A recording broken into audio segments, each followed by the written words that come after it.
আমি কেন বন্দরে ফি দিয়ে প্রবেশ করব? তো বন্দরের অংশ, আমি বন্দরের ইউজার।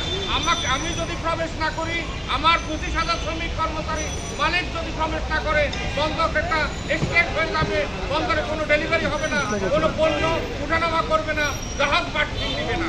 প্রিয় সাংবাদিক ভাইয়েরা, প্রিয় বিভিন্ন সংস্থার বাইরে এখানে আছেন, আমি কেন বন্দরে পেমেন্ট দিয়ে প্রবেশ করব? পেমেন্ট কথাটা কেন আসছে?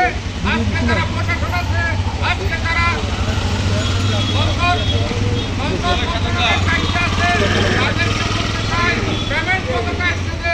আপনার গাড়ি এবং জনসংখ্যা যারা প্রবেশ করবে তাদেরকে শৃঙ্খলাবদ্ধ করার জন্য একটা ন্যূনতম ফি আরোপ করা হয়েছিল।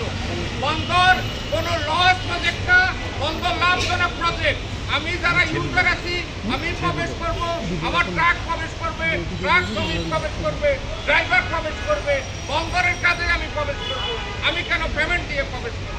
এবং আমার 1 টাকার পেমেন্ট কেন আজকে 500 গুণ বৃদ্ধি পাইল?